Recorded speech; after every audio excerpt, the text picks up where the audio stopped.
Hello दोस्तों, कैसे हैं आप लोग। दोस्तों, मैं अमित कुमार सिंह आपका अमित सिविल सर्विसेज एकेडमी में एक बार फिर से स्वागत करता हूं। दोस्तों, मेरे चैनल पर डेली बिहार करंट अफेयर्स, राष्ट्रीय तथा अंतर्राष्ट्रीय घटनाओं के साथ अपलोड होता है। तो आप मेरे चैनल को दोस्तों सब्सक्राइब कर लीजिए, दोस्तों में शेयर करिए। इससे इंपॉर्टेंट वीडियो सेशन दोस्तों आपको यूट्यूब पे नहीं मिलने वाला है। 6 अखबारों का निचोड़ डेली आपके लिए मैं लेकर आता हूं कि आपको आने वाले एग्जाम के लिए, बिहार के किसी भी एग्जाम को अगर आप देने जाएं तो एक भी क्वेश्चन आपसे न छूटे। ठीक है दोस्तों, तो चैनल से जुड़ जाइए। ठीक है, चलते हैं आज के पहले क्वेश्चन की तरफ। 4 मई 2023 को पटना हाईकोर्ट ने बिहार में चल रहे जातिगत गणना और आर्थिक सर्वेक्षण पर तत्काल प्रभाव से रोक लगाने का आदेश जारी कर दिया है।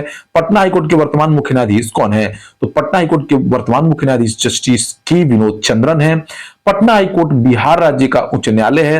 यह 9 फरवरी 1916 को स्थापित किया गया था।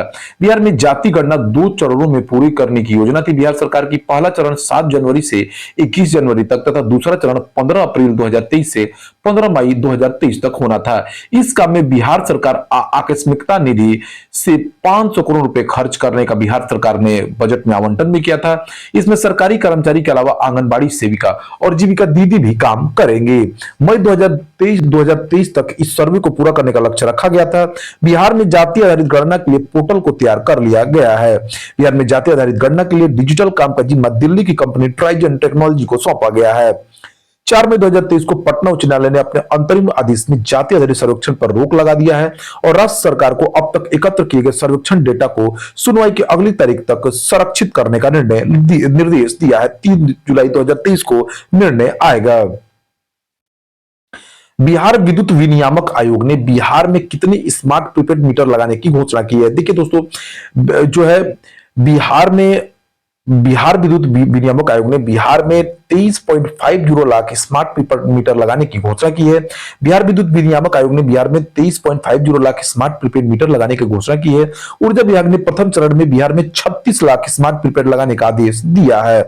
ठीक है, बिहार विद्युत विनियामक आयोग ने बजट के आवंटन के अनुसार वह दोस्तों अपना घोषणा कर रहा है। ऊर्जा विभाग ने प्रथम चरण में 36 लाख स्मार्ट प्रीपेड लगाने का लक्ष्य रखा है।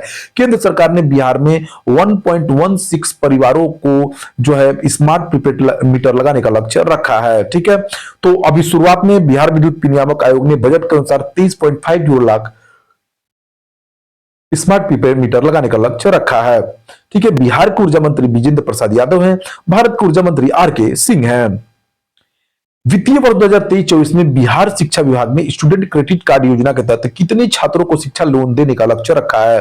वित्तीय वर्ष 2023-24 में बिहार शिक्षा विभाग ने स्टूडेंट क्रेडिट कार्ड योजना के तहत 83,000 छात्रों को शिक्षा लोन देने का लक्ष्य रखा है। बिहार के शिक्षा मंत्री प्रोफेसर चंद्रशेखर है। भारत के शिक्षा मंत्री धर्मेंद्र प्रधान है। बिहार के किस जिले की शिक्षिका मीरा को बाल साहित्य संस्थान अल्मोड़ा उत्तराखंड द्वारा विज्ञान आधारित कहानी लेखन के लिए गंगा अधिकारी स्मृति बाल साहित्य सम्मान 2023 से सम्मानित किया गया है? तो ये बक्सर के डुमरांव की रहने वाली है मीरा। इनको बाल साहित्य संस्थान अल्मोड़ा उत्तराखंड द्वारा विज्ञान आधारित कहानी लेखन के लिए गंगा अधिकारी स्मृति बाल साहित्य सम्मान 2023 से सम्मानित किया गया है। दोस्तों, डुमरांव वही जगह है जहां पर उस्ताद बिस्मिल्लाह खां का जन्म हुआ था। तबला उस्ताद बिस्मिल्लाह खां जो शहनाई वादक थे। ठीक है दोस्तों, इनके नाम पर यहां पर एक संगीत विश्वविद्यालय भी बनाने की घोषणा बिहार सरकार ने की है।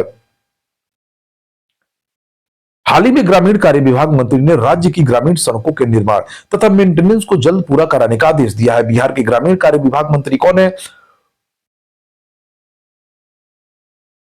तो देखिए दोस्तों, बिहार के जो उप मुख्यमंत्री हैं तेजस्वी यादव, उनके पास ग्रामीण कार्य विभाग का भी प्रभार है। वो पथ निर्माण मंत्री भी हैं, वो स्वास्थ्य मंत्री भी है दोस्तों। ठीक है, उनके पास पर्यटन मंत्रालय का भी प्रभार है।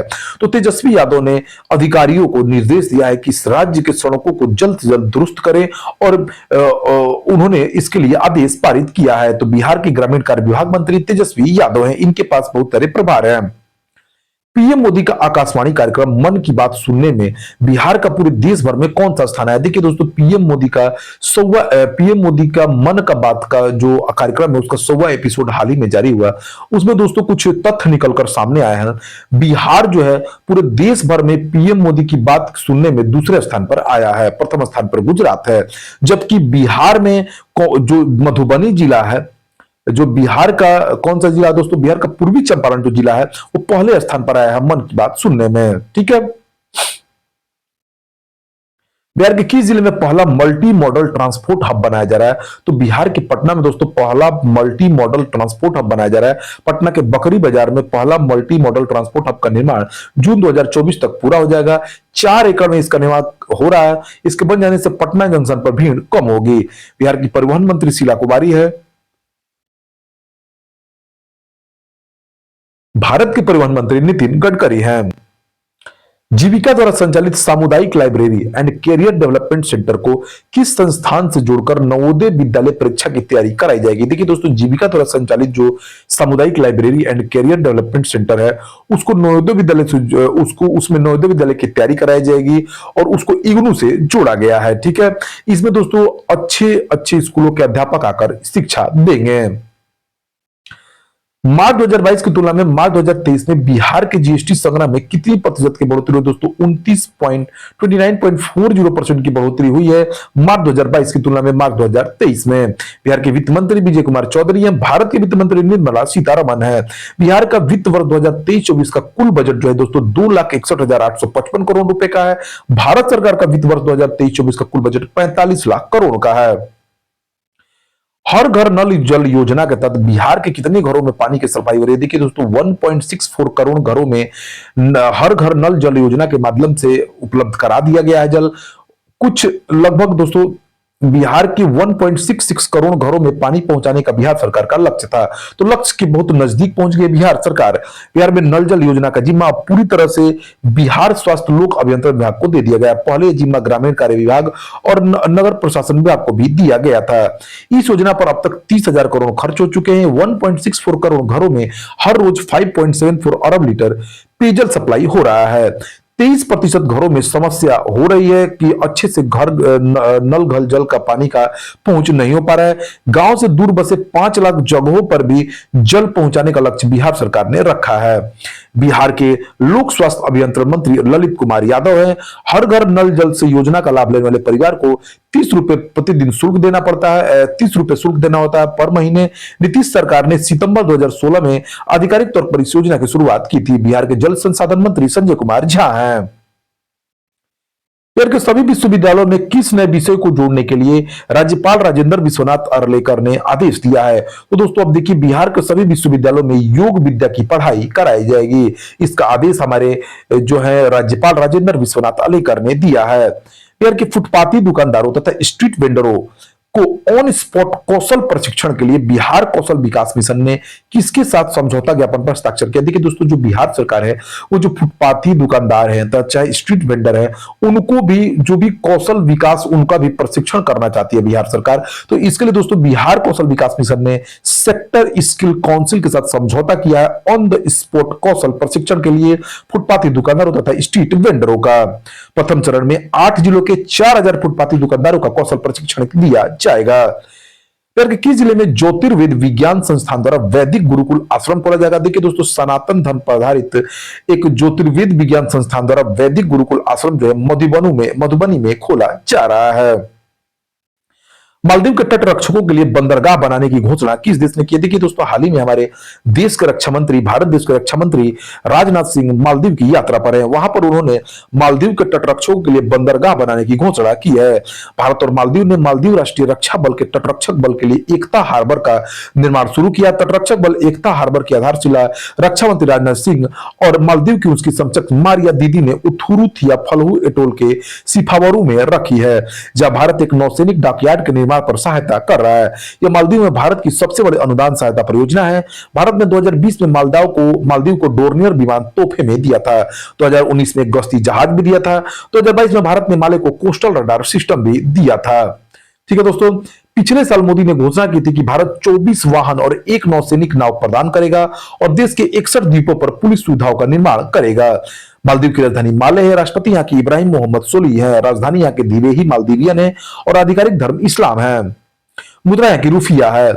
विश्वविद्यालय अनुदान आयोग ने केंद्रीय विश्वविद्यालयों में संकाय नियुक्तियों के लिए किस नाम से एक नया पोर्टल लॉन्च किया है? देखिए, यूजीसी ने केंद्रीय विश्वविद्यालयों में संकाय का एकीकृत नियुक्ति के लिए सीयू चयन नाम से एक नया पोर्टल लॉन्च किया है। पोर्टल को यूजीसी के अध्यक्ष प्रोफेसर ममिडाला जगदीश कुमार के द्वारा 2 मई 2023 को लॉन्च किया गया है। सीयू चयन एक एकीकृत भर्ती पोर्टल है जिससे विशेष रूप से केंद्रीय विश्वविद्यालयों में संकाय भर्ती के लिए डिजाइन और विकसित किया गया है। यह 1953 में अस्तित्व में आया है। यूजीसी ये 1956 में संसद के एक अधिनियम द्वारा भारत सरकार का एक वैधानिक संगठन बन गया है। तो देखिए, आप जान लीजिए इसको कि विश्वविद्यालय अनुदान आयोग 1953 में अस्तित्व में आया था। इसके कार्य, यूजीसी के कार्य विश्वविद्यालय शिक्षा में शिक्षण, प्रशिक्षण और अनुसंधान के मानकों का समन्वय और निर्धारण और रखरखाव है। किस देश में मशीन कैन सी 2023 शिखर सम्मेलन शुरू हुआ है, जो पूरे क्षेत्र में आर्टिफिशियल इंटेलिजेंस में अंतरराष्ट्रीय सम्मेलनों में से एक है। देखिए दोस्तों, अभी सबसे ज्यादा चर्चा में कोई चीज है तो कृत्रिम बुद्धिमत्ता है, आर्टिफिशियल इंटेलिजेंस है। ठीक है, तो इसका जो आयोजन हुआ मशीन कैन सी 2023 शिखर सम्मेलन आर्टिफिशियल इंटेलिजेंस पर संयुक्त अरब अमीरात में हुआ है। यूएई सरकार ने दुबई में मशीन कैंसी 2023 शिखर सम्मेलन शुरू किया है, जो पूरे क्षेत्र में आर्टिफिशियल इंटेलिजेंस में अंतरराष्ट्रीय सम्मेलनों में से एक है। आर्टिफिशियल इंटेलिजेंस दोस्तों क्या है? यह कंप्यूटर विज्ञान की एक व्यापक शाखा है जो स्मार्ट मशीनों के निर्माण से संबंधित है, जो ऐसे कार्यों को करने में सक्षम है जिन्हें आमतौर पर मानव बुद्धि की आवश्यकता होती है। कोयला मंत्रालय कार्य योजना 2023-24 के तहत भारत सरकार ने कितने मिलियन टन कोयला उत्पादन का लक्ष्य वित्तीय वर्ष 2023-24 में रखा है? तो 1012 मिलियन टन कोयला उत्पादन का लक्ष्य जो है भारत सरकार ने रखा है। कोयला मंत्रालय ने कोयला क्षेत्र में उत्पादन, दक्षता, स्थिरता, नई प्रौद्योगिकियों आदि को बढ़ाकर आत्मनिर्भर भारत बनाने के लक्ष्य के साथ वित्त वर्ष 2023-24 के लिए एक कार्य योजना तैयार की है। केंद्रीय कोयला मंत्री प्रहलाद जोशी ने शनिवार को कहा कि भारत ने वित्त वर्ष 2022-23 में अपने कोयला उत्पादन में 98 करोड़ 22.1 लाख टन की ऐतिहासिक वृद्धि दर्ज की है। मंत्री ने एक बयान में कहा कि देश में कोयले का 98.2 करोड़ टन का कुल उत्पादन वित्त वर्ष 2021-22 में उत्पादित 77 करोड़ 82.1 लाख टन से 14.65% अधिक है। यानी 2022-23 में दोस्तों 98.2 करोड़ टन का कोयले का उत्पादन हुआ है। कोल इंडिया का नया अध्यक्ष कौन बनाया गया है? तो कोल इंडिया का नया अध्यक्ष पीएम प्रसाद बनाया गया है। कोल इंडिया एक भारत सरकार का सार्वजनिक प्रतिष्ठान है। मुख्यालय इसका कोलकाता है। कोलकाता पश्चिम बंगाल में। स्थापना इसकी नवंबर 1975 में हुई थी। जेल में बंद किस देश की 3 महिला पत्रकारों ने संयुक्त राष्ट्र प्रेस स्वतंत्रता पुरस्कार जीता है? तो ईरान की 2 मई को घोषणा की गई कि प्रेस स्वतंत्रता के लिए ईरान की 3 कैदियों को, महिला कैदियों को, ईरान महिला पत्रकारों को सच्चाई और जवाबदेही के प्रति उनकी प्रतिबद्धता के लिए प्रदान किया गया है। पुरस्कार विजेताओं में नीलोफर हमीदी, एलाले मोहम्मदी और नरगिस मोहम्मदी शामिल हैं। फ्रांस आधारित संस्था रिपोर्ट्स विदाउट बॉर्डर्स ने विश्व प्रेस स्वतंत्रता सूचकांक वाली 2023 की रिपोर्ट प्रकाशित की है। इसमें भारत किस स्थान पर है? तो भारत 161वें स्थान पर दोस्तों। ऐतिहासिक गिरावट आई है भारत के स्थान में। पिछले साल भारत 150वें स्थान पर था। 11 अंकों की गिरावट के साथ वो 161वें स्थान पर पहुंच गया है। विश्व प्रेस स्वतंत्रता सूचकांक में भारत की स्थिति चिंता जता रही है। आरएसएफ की रिपोर्ट के मुताबिक 2023 के विश्व प्रेस स्वतंत्रता सूचकांक में भारत 11 पायदान गिरकर 161वें स्थान पर पहुंच गया है। प्रथम स्थान पर नॉर्वे है दोस्तों विश्व प्रेस स्वतंत्रता सूचकांक में। किस बैंक ने आधार सक्षम भुगतान प्रणाली के लिए चेहरा प्रमाणीकरण पेश किया है? दोस्तों देखिए, आधार से पैसा निकालने में, चाहे आधार का ऑथेंटिकेशन करने में अब चेहरा आवश्यकता होगा। इसके लिए दोस्तों यह सुविधा एयरटेल पेमेंट्स बैंक ने किया है। किस कंपनी ने भारतीय छोटे और मध्यम आकार के व्यवसायों का समर्थन करने के लिए 2 नई पहल की शुरुआत की है? तो माइक्रोसॉफ्ट ने दोस्तों भारतीय छोटे और मध्यम आकार के व्यवसायों का समर्थन करने के लिए 2 पहलों की शुरुआत की है। माइक्रोसॉफ्ट इंडिया ने छोटे और मध्यम आकार के व्यवसायों को उनकी डिजिटल परिवर्तन यात्रा में समर्थन देने के लिए 2 नई पहल शुरू की है। इन पहलों का उद्देश्य भारतीय लघु और मध्यम उद्योग को उनकी व्यवसायिक चुनौतियों का समाधान करने, संचालन में सुधार करने, दक्षता बढ़ाने और विकास की गति को देने में मदद करना है। यह एक बहुराष्ट्रीय प्रौद्योगिकी निगम है जो रेडमंड वाशिंगटन में स्थित है। जो माइक्रोसॉफ्ट जो है, माइक्रोसॉफ्ट ऑफिस और इंटरनेट एक्सप्लोरर और एक जैसे वेब ब्राउजर जैसे सॉफ्टवेयर उत्पादों को विकसित करने के लिए जाना जाता है। इसका स्थापना 4 अप्रैल 1975 को संस्थापक बिल गेट्स और पॉल एलन थे। मुख्यालय इसका वन माइक्रोसॉफ्ट वे रेडमंड वाशिंगटन यूएस है। विश्व बैंक के नए अध्यक्ष भारतीय मूल के कौन व्यक्ति बने हैं? तो दोस्तों अजय बंगा, जो कभी मास्टर कार्ड के प्रमुख थे, उनको दोस्तों बनाया गया है। विश्व बैंक के नए प्रमुख बने हैं। डेविड मलपास के इस्तीफे के बाद अजय बंगा विश्व बैंक के नए प्रमुख बने हैं। देखिए अमेरिका की राजधानी वाशिंगटन डीसी है, राष्ट्रपति जो बाइडेन है, उपराष्ट्रपति कमला हैरिस और हाउस स्पीकर केविन मैककार्थी हैं। मुख्य न्यायाधीश वहां के जॉन रॉबर्ट्स है। वेव कॉन्फ्रेंस ब्रॉडकास्ट करने वाली किस वीडियो कम्युनिकेशन कंपनी को पैन इंडिया टेलीकॉम लाइसेंस मिला? देखिए दोस्तों, कोरोना काल में जो है जूम बहुत प्रचलित रहा। जूम के माध्यम से लोगों ने घर बैठे अपनी नौकरी भी की, घर बैठे कॉन्फ्रेंस कॉल लगाया जूम के माध्यम से। तो जूम को दोस्तों pan India telecom licence Bharat सरकार ने दे दिया है। किस प्रसिद्ध समाजसेवी नेता को भारतीय समाजवाद में उनके योगदान के लिए नई दिल्ली में शताब्दी पुरुष मैन ऑफ द सेंचुरी की उपाधि से सम्मानित किया गया? तो पंडित रामकिशन को समाजवाद में उनके योगदान के लिए शताब्दी पुरुष मैन ऑफ द सेंचुरी की उपाधि से सम्मानित किया गया है। यह पुरस्कार उन्हें प्रसिद्ध समाजवादी विचारक सांसद मधु लिमये के जन्म शताब्दी समारोह के दौरान प्रदान किया गया। 1970 के दशक में मधु लिमये एक प्रमुख भारतीय समाजवादी निबंधकार और कार्यकर्ता थे। वह राम मनोहर लोहिया के अनुयायी और जॉर्ज फर्नांडिस की करीब सहयोगी थी। उन्होंने भारत में समाजवादी आंदोलन के निर्माण में महत्वपूर्ण भूमिका निभाई थी।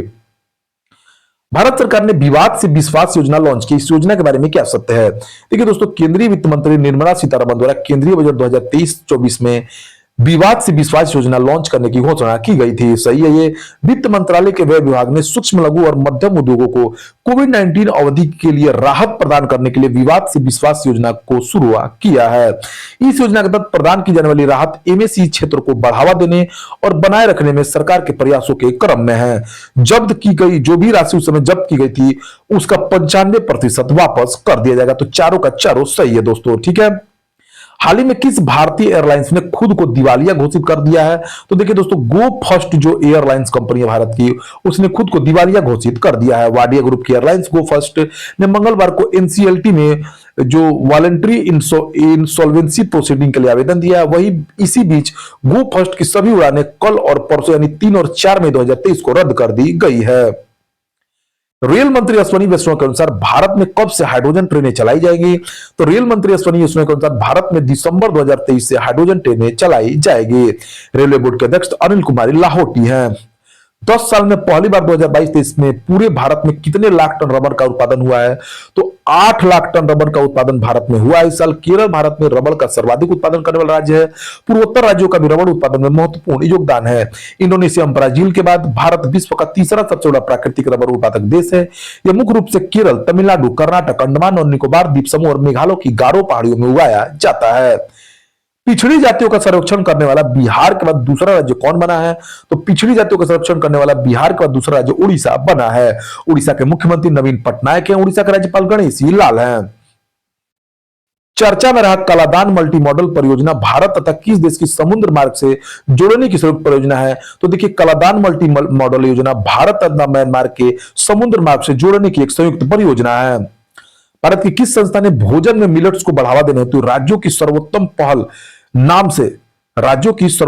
के नाम से एक रिपोर्ट तैयार किया है, चाहे जारी किया? नीति आयोग ने कौन सा राज्य मिलेट्स को ज्यादा बढ़ावा दे रहा है उसकी जांच करने के लिए एक रिपोर्ट तैयार किया है। हाल ही में किस देश ने समलैंगिकता विरोधी विधेयक पास किया है? हाल ही में सख्त समलैंगिकता विरोधी विधेयक जो है दोस्तों युगांडा ने पास किया है। हाल ही में किस मेट्रो ने ग्रीन वर्ल्ड अवार्ड 2023 जीता है? तो चेन्नई मेट्रो ने दोस्तों ग्रीन वर्ल्ड अवार्ड 2023 का सम्मान जीता है। दुनिया के सबसे ज्यादा कमाई करने वाले खिलाड़ी कौन बने हैं? तो पुर्तगाल के फुटबॉलर क्रिस्टियानो रोनाल्डो 614 करोड़ सालाना कमा रहे हैं। भारत के किस पूर्वोत्तर राज्य में मैतेई समुदाय को अनुसूचित जनजाति में शामिल कराने को लेकर विवाद हुआ है और वहां पर दंगे भड़क गए हैं? तो दोस्तों, मणिपुर राज्य में मैतेई समुदाय को अनुसूचित जनजाति में शामिल करने के लिए विवाद हो गया है और उसके कारण दंगे भड़क गए हैं। ठीक है। मणिपुर के मुख्यमंत्री एन बीरेन सिंह है। मणिपुर के राज्यपाल अनुसुईया उइके हैं। संघाई सहयोग संगठन के विदेश मंत्रियों की बैठक के लिए भारत में कहां आयोजित होगी दोस्तों? तो संघाई सहयोग संगठन के विदेश मंत्रियों की बैठक भारत के गोवा में आयोजित हो रहा है। इसमें संघाई सहयोग संगठन में विदेश मंत्रियों की बैठक के लिए गोवा में पाकिस्तानी विदेश मंत्री बुलावल भुट्टो जरदारी और चीनी विदेश मंत्री किन गैंग भी पहुंचे हैं। गोवा के मुख्यमंत्री प्रमोद सावंत है। गोवा के राज्यपाल PS श्रीधरन पिल्लई हैं। तो दोस्तों, यह रहा 4 अप्रैल 2023 का बहुत ही इंपॉर्टेंट करंट अफेयर्स। दोस्तों, बिहार करंट अफेयर्स तथा राष्ट्रीय अंतरराष्ट्रीय करंट अफेयर्स सभी मिलते हैं इसमें। तो thank you for watching my video.